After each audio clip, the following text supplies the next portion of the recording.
Hoy, en su podcast, Sin Enfermo y Triste, Mulholland Drive, la gemela malvada de La La Land. Buenas noches amigos, bienvenidos a su programa Sin Enfermo y Triste. Este es el episodio número 21 y en esta ocasión discutiremos la película de Mulholland Drive. En esta ocasión nos acompaña nuestro amigo Aldo, quien nos va a ayudar a reseñar esta película. Y para empezar, Andrés nos va a dar una pequeña reseña sobre la película. Adelante, Andrés. Gracias, camarada. Esta es una película de 2001 de David Lynch. Es una película surrealista, onírica y psicológica, y se centra en la vida de dos personajes que son Diana y Camille. Diana es una actriz naciente en Hollywood que quiere tener un rol protagónico en una película y tiene intereses románticos con Camille, quien es su roomie. Sin embargo, Camille obtiene el rol protagónico y desarrolla una relación romántica con el director de la película.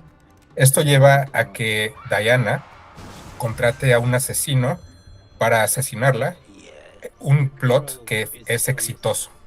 El resto de la película es el estado interno psicológico de Diane, intentando justificar y procesar el trauma que vivió. Como parte de eso, su psique se separa y crea un alter ego. Y ese alter ego, en esa realidad paralela, salva a Camille y desarrolla una relación romántica y se enamora con ella. El asesino fracasa porque es incompetente y la falta de éxito de Diana se explica por una conspiración que sucede en el ámbito del cine. Sin embargo, la verdad permea en la psique de Diana al final, lo cual la lleva a cometer un suicidio. Ese es el resumen. Nada más quiero mencionar que esta es una de múltiples interpretaciones posibles y considero que esto no es un spoiler como tal, porque hay muchas interpretaciones distintas y no es claro que una sea superior a otra. Con esto, me encantaría saber qué piensan al respecto. Vamos a empezar con camarada, porque los dos hemos visto esta película 2 veces y en esta ocasión separados, pero la primera vez juntos. ¿Qué nos dices, camarada? Sí, esta segunda vez que tuve la oportunidad de revisar esta película, la verdad me llevé una muy buena sorpresa. Creo que la primera vez como que tuve una interpretación más objetiva, por así decirlo, porque definitivamente David Lynch es un director que se enfoca en hacer las películas bastante oníricas, bastante subjetivas y como dices, con muchas interpretaciones. Son películas que no son lineales y pues la verdad disfruté mucho esta segunda vez que la vi. Pude observar algunos detalles que no había observado antes y creo que pude entender un poquito más lo que estaba intentando hacer David Lynch en esta ocasión. Y pues sí, creo que generalmente y principalmente esta película es un comentario sobre la industria del cine, cómo trata a sus estrellas y cómo se maneja, pero desde una perspectiva muy onírica, muy subjetiva, y al mismo tiempo cuenta la historia de un personaje femenino, ¿no? Que trata de lidiar con la realidad de que mandó a asesinar a la amiga de la que estaba enamorada, ¿no? Le voy a dar la palabra a Aldo antes. Adelante, Aldo, ¿qué es lo que piensas de la película? Hola, bueno, yo vi esa película, tengo una relación muy especial con ella porque Storytime, la primera vez que la vi fue en 2004 y yo estaba trabajando en un blockbuster, estaba en mi último año de prepa, entonces la paga era terrible, pero daban 5 rentas a la semana, entonces lo que me aventé ahí me moldeó mucho como espectador porque tenían una muy buena sección de cine de culto. Y vi al mismo tiempo, o con muy poca separación, Blue Velvet, Mulholland Drive y Los Highway, que a la fecha esas dos últimas son mis favoritas de Lynch. El otro día estaba discutiendo Mulholland Drive con alguien con el que estaba frecuentándome en ese momento y llegamos a la conclusión de que es la película que encapsula perfecto la experiencia de vida en una ciudad como Los Ángeles. Mucha gente tiene la idea de que es una fantasía tipo La La Land, que no tengo nada en contra de La La Land, de hecho soy muy fan, o algo así como lo que pasa en el cine negro, como películas como Sunset Boulevard, que también hablan de la industria del entretenimiento de una manera crítica, pero en el caso de Mulholland Drive, captura muy bien la esencia de una ciudad que está llena de espejismos y que también está llena de sueños rotos. Estamos hablando del personaje de Diane, que en una de las escenas parece que su carrera va a despegar, parece de ese tipo de personaje de rubia optimista que llega del camión a Union Station y es ingenua y la sonrisa de par en, bueno, no de par en par, pero ustedes me entienden, ¿no? Una sonrisa enorme y después, conforme va progresando, si eso le podemos llamar progresar una historia, te vas dando cuenta que es otro sueño roto más en una ciudad llena de sueños rotos, pero que sigue teniendo mucho encanto, o sea, que sigue teniendo también nostalgia, terror, porque la escena no es spoiler, pero la escena de la persona homeless detrás del restaurante ha sido nombrada como uno de los mejores jump scares en la historia del cine, y lo es. O sea, hay terror, hay incluso comedia involuntaria, porque lo que mencionaba Andrés del asesino torpe también tiene esa parte, nostalgia, dolor, romance, cine queer. Estamos hablando también de una película tan compleja como una ciudad de la que se habla mucho, pero de la que no se experimenta del todo hasta que no se está allá. Vas, Héctor. Sí, bueno, a mí me pareció muy buena la advertencia que hicieron acá los podcasteros de ver esta película con cuidado, sabiendo que es una película con una narrativa nada convencional, porque sí, si uno empieza a entramarse digamos, en la historia y de repente pues pasa algo que hace que se altere completamente, que se ponga en 180 grados la historia de cabeza totalmente, puede que te saque mucho de onda. Es una película muy original, muy distinta y sí vale la pena verla con esa pizca de sal de que no va a tener un desarrollo como muy acostumbrado al que estamos en otras películas. Eso me pareció bueno verlo con esa advertencia. Muy original, como decía, y también normalmente hay un cliché, ¿no? Que dice que puede haber varias películas en una sola película. Aquí hay varios personajes en una sola persona, que eso es muy interesante. Y es lo que decía Andrés, me gustó mucho la interpretación. Es muy profunda, hay que verla varias veces. Y como dice Aldo, esta película también, antes de que entráramos al aire, decía que ya la había visto 3, 4 veces. Es una película que sí te motiva a verla varias veces, porque parece que tiene muchas cosas ocultas, pero también puede que haya sido nada más un debraye del director, entonces quizás no. Pero para eso justo hay que verla varias veces, hay que verla con cuidado, con pausas, leyendo análisis, y eso creo que es lo que lo hace también muy interesante, de tratar de descifrarles un poco como algo que una obra cuyo significado no es aparente a, al, a la realidad, a lo que vemos en primera instancia. Ese sería el comentario que yo tengo para un Holland Drive. No sé si alguien Tú, quiere Víctor, seguir. ¿qué piensas? Sí, esta película, es la tercera vez que la vi. Creo que la primera vez tenía yo creo que unos 25 años. La verdad no conecté mucho con ella al principio. Recuerdo mucho la escena que refiere Aldo. Sí, descoloca bastante al espectador. Es muy extraña, pero sí se te queda grabada mucho tiempo. Sí es uno de los, como dice, de los jump scares más famosos de la historia del cine. Ya posteriormente, ya con mis revisitadas de la película, ya un poquito con una visión más adulta, ya la empiezas a entender como exactamente han dicho. Esto del sueño de Hollywood, ¿no? Que la verdad se retrata muy bien en esta como primera parte, como que todo es bonito, que Diane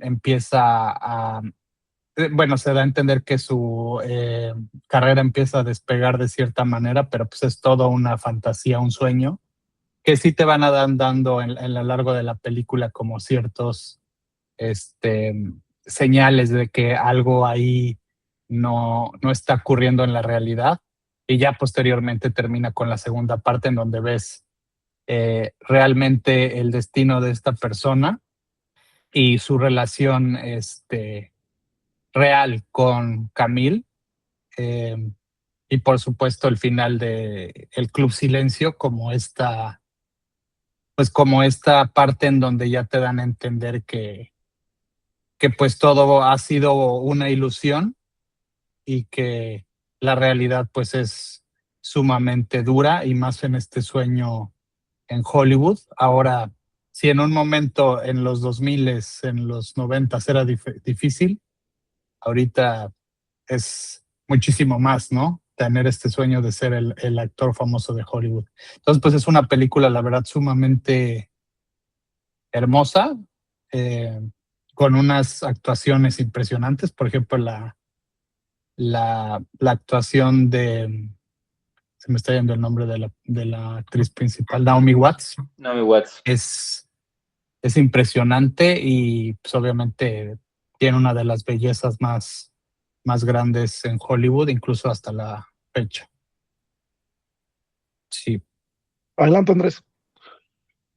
Sí, yo también quiero darles un poquito de story time. Esta es una película muy interesante porque es una especie de crisol donde tú tiras tu estado psicológico interno y eso determina cómo la interpretas y cómo la ves. Porque yo la he visto 2 veces y las 2 veces fueron completamente distintas. La primera vez fue muy emocional. O sea, me conecté de una manera muy profunda emocionalmente, específicamente con Camille. De hecho, me ha pasado 2 veces en toda mi vida que me he enamorado de un personaje. O sea, eso me ha pasado en 2 películas, en esta y en I Origins, que es otra. O sea, no está al mismo nivel, pero es una buena película. Y hasta la segunda vez que la vi fue mucho más analítica y me adentré como en la historia. En la primera vez realmente no entendí la historia, o sea, fue más bien como los vibes y la conexión emocional que tuve. ¿Qué nos dices tú, Héctor? Aldo. No, más bien Aldo. A ver, Aldo. Gracias. Bueno, algo que es importante mencionar es que a pesar de que Lynch no la escribió específicamente para Naomi Watts, sí refleja mucho la experiencia que ella estaba viviendo previo a esa película, porque había venido de Australia a América como una actriz del montón con películas de terror X, y de repente llega algo que demanda mucho de ella, o sea, y bueno, también estamos hablando de que David Lynch era un director con mucha sensibilidad hacia los actores. No tenía ese afán de destruirlos como lo solía hacer a veces Lars von Trier. No era precisamente de que siguieran el guión al pie de la letra, sino que les permitía improvisar y también contar parte de sus preocupaciones sobre el personaje. Y yo creo que a mí es lo que me hizo conectar con todas las versiones de Diane, porque desde la ingenua hasta la que está frustrada, tirada en un sillón mientras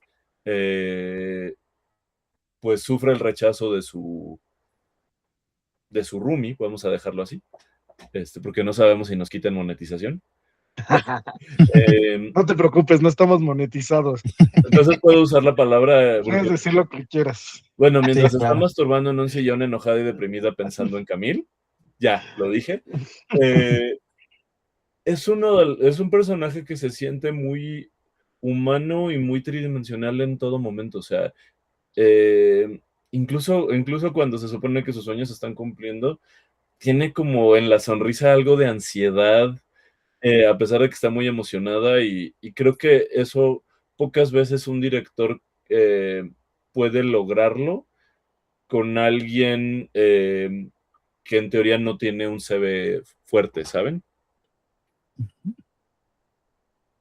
Sí, a mí una cosa que me llamó la atención, igual esta segunda vista, creo que concuerdo con Andrés bastante con esto de que la primera vez fue muy emocional y esta segunda vez como que sí traté de entender más la historia, pero lo que me di mucho cuenta es de que, bueno, es clásico decirlo, que esta película es multilayered y tiene muchas interpretaciones, pero justo una que me llamó la atención en esta ocasión fue la metáfora del teatro silencio, creo que así se llama, cuando está Club diciendo Silencio. Ujú. no hay banda, que también lo puedes ver como una metáfora de 2 cosas. Uno del cine, cómo funciona el cine, que tú haces un investment en las emociones que están sucediendo en la película que estás observando, te metes en ella, pero en realidad no están sucediendo esas emociones, en realidad es un tape, es un recording que estás escuchando, pero tú te identificas emocionalmente tanto que crees que es real, ¿no? Y entonces es una metáfora de cómo funciona el cine. Y la otra es también que es una metáfora de lo onírico, de cómo soñamos y cómo cuando despertamos interpretamos nuestro sueño. Y creo que esto es lo más valioso de David Lynch. Creo que es incomparable, que ningún otro director tiene esa capacidad de que termines de ver una película y sientes que despertaste de un sueño, que no terminas de comprender qué sucedió. Las escenas son de repente aleatorias, pero tienen significados muy profundos, muy filosóficos, que se relacionan con tu vida personal y que te puedes pasar todo el día interpretando ese sueño slash película. Entonces yo creo que la tesis principal de David Lynch en esta película es eso, es decir, que el cine son sueños y los sueños son cine. Entonces yo creo que por eso este güey es de los más grandes de la historia. Sí, tiene razón. Bueno, vive a través de su trabajo, es de los directores más grandes que jamás han pisado Trascendió. este planeta por esa capacidad de transmitir esas sensaciones que es difícil, es difícil. La neta, adelante. También yo creo que refleja un poco de cómo depende del punto de vista de la situación, ¿no? Quizás tú, siempre hay una frase que a mí me ha sacado mucho de onda, de que es muy oscura, de que tú dices que crees que los que son tus mejores amigos, quizás para ellos, tú eres un conocido más o un amigo, un cuate ahí X, y eso puede que esté pasando también en esta película, o sea, que justo Betty está muy enamorada de la Rumi, como decía Aldo, pero quizás desde otra perspectiva para ella, pues nada más era como una amiga o una conocida, y eso también creo que es interesante de observar, de que depende un poco de tu perspectiva, qué tanto amor, qué tanto apego le tengas a ciertas personas, y quizás para ellas no signifiques mucho. Digo, es una interpretación un poquito oscura, pero que también creo que tiene algo que ver en la película cuando hace este cambio tan súbito de historia de Betty, que está muy apegada pues, a su amante. Simón, definitivamente cine. ¿Hay alguien más que quiera dar otra opinión antes de pasar a las calificaciones? Bueno, de rapidísimo, porque pues más de 30, ¿verdad? Yo después compré el DVD y en el DVD venía como un easter egg, unas preguntas que ayudaban a entender mejor la trama. No tenía nada que ver. Eran mucho más confusas. O sea, eso me ayudó cuando lo vi la segunda vez, porque fui libreta en mano para anotar esos detalles y pude darme cuenta de algunos temas de continuidad que parecían erróneos. También, por ejemplo, le puse atención a un personaje que no hemos mencionado para nada, pero que es importante y es posiblemente el verdadero villano de Mulholland Drive, que es, no me acuerdo cómo se llama, pero está interpretado por Justin Theroux. Y que es básicamente el único que está como consciente de que eso es un sueño y contribuye a que se convierta en una pesadilla. Pero o sea, ¿cómo sabes que ese güey sabe que está en un sueño?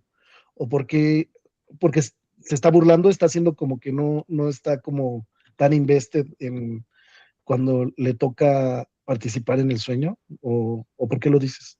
Porque es un ejecutivo de la industria del entretenimiento y normalmente, bueno, en el caso de como lo leí, tiene una visión un poquito más cínica de cómo suceden las cosas e incluso también de cómo manipular las emociones del personaje de Diane en la escena en la que están cenando en una casa modernista y hay tensión entre las antiguas amantes.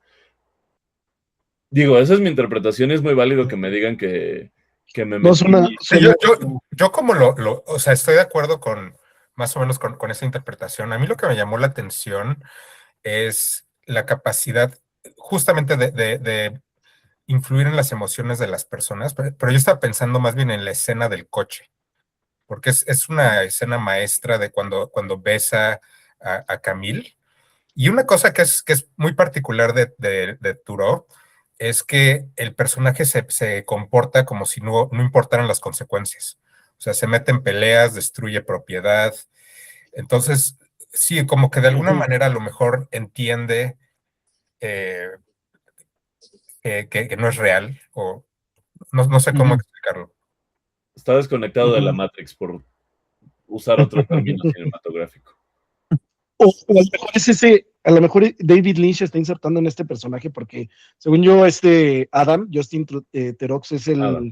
es el director, ¿no? Entonces, también podrías decir que es David Lynch siendo un cínico y como que participando en todo, pero al mismo tiempo como un poco dirigiendo y burlándose, no tomándose en serio lo que está sucediendo dentro de la película, ¿no? Podría ser, no sé. Yo creo que sí, podríamos hablar durante horas de todas las teorías que puedes observar que dentro de tiene esta esta película. película, todos los detalles. A mí lo que me llamó muchísimo la atención esta segunda vista fue lo del vaquero. ¿Qué pedo cuando, Ujú. Adam habla con el vaquero? Está bien, bien cabrón esa escena y que después se relaciona con el personaje de esta Betty. Entonces también ahí, ¿qué onda, no? Pero bueno, creo que deberíamos de pasar a las calificaciones para no hacer tan largo el podcast. Sí, Primero vamos una a nota al preguntarlo. margen que esta Ah, película funciona. Normalmente, pues, Araldo y el público sabe que las películas a veces las evaluamos tomando en cuenta qué tan idiotas o qué tan temerarios tienen que ser los personajes para que funcione la trama, y en esta película, Claro. pues, no es el caso para nada. Así que, pues, ahí sí, punto para Lynch. Pero sí, sí, no, pasemos a no las necesitas que calificaciones. los personajes sean idiotas, ¿no? Para que avance la Para trama. nada, Eso es sí, muy. Sí, sí, sí. en ningún Definitivamente momento. este vato este es un genio, ¿no? Entonces, Aldo, danos tu calificación y una muy breve razón por qué le das esa calificación. 92. Creo que le podría restar puntos a una película si tuviera cabos sueltos. Mulholland Drive los tiene todos y no tiene ninguno. Eh, y porque justo pensando en eso de que es como la película que mejor define a una ciudad como Los Ángeles como en esencia, que la puedes ver y puedes entender cómo es vivir en una ciudad como Los Ángeles, más bien cómo es vivir ahí. Y cómo es digamos que es como ver esos globos de cristal que están llenos de nieve artificial y demás. Por eso le doy una calificación tan alta, y porque pues la verdad es que Lynch es Lynch y no recuerdo que tenga ninguna película mala, a mi Ajá. parecer. No, sí, definitivamente es una buena calificación. Tendremos que compararla con otros estándares tuyos para saber dónde en realidad la estás poniendo, pero bueno. Andrés, ¿tú qué calificación le pones? Para mí, este es un 97, está en rango número 1 con otras 6 películas, o sea, no hay ninguna película con una calificación superior. Esta es una película profundamente emotiva, técnicamente prácticamente perfecta y extraordinariamente creativa. Entonces, o sea, no puedo darle menos que eso. Muy bien, tú, Héctor. Yo le puse 82 porque me costó trabajo entender la trama, pero como dice camarada, no deberíamos a veces tratar de entenderla, sino solo apreciarla. Me gustó la reflexión de Aldo de que sí es una especie de que muestra el espejismo que es vivir en una ciudad así, en Los Ángeles, donde todo el mundo está persiguiendo el éxito y es súper competitivo y pues, muy poquitos realmente lo logran. Entonces me gustó eso, así que yo me fui con 82, pero buena película, sí, y te pone a pensar y dan ganas de verla muchas veces. Muy bien, tú, Víctor, ¿qué calificación le das? Sí, yo le puse 89. Sí, es una película de culto, una película muy importante para la historia del cine. Y como, sí, yo te digo, cada vez que la veo le encuentro algo nuevo. Me gusta verla, la disfruto. Y como dicen, sentimiento que transmite esta película, pues sí es muy peculiar. Yo, por ejemplo, nunca había ido a Los Ángeles, fui hace poquito y de hecho estuve por ahí en Hollywood Hills. Está la calle, ¿no? Es real, Mulholland Drive y sí, se Fuiste a siente tomarte una tu foto. vibra. Fui a tomar mi foto. Bueno, más por una amiga, ya ves. Hay que hacer Ah, luego algunas cosas y perder mucho tiempo por complacer a las mujeres. Pero Sí, es una ciudad impresionante. O sea, se siente pues es una ciudad de ensueño. O sea, bueno, más esa parte, ¿no? Si vas al downtown de Los Ángeles no tanto, pero eso de Hollywood Hills sí te sientes. Y por ejemplo, si hay alguien ahí, como en este caso, este personaje de Diane, guapísima y que pues, llega persiguiendo el sueño, lo que ven las películas, obsesionado con esta vida de las estrellas, de las celebridades, pues no hay duda de que esta película lo transmite de una manera tan bonita que pues, sí, por eso ha trascendido en la historia del cine por mucho Muy tiempo. bien. Sí, yo le di una calificación de 9.6. Como voy a robarme la frase de Andrés, que siempre me roba, empuja la frontera del cine.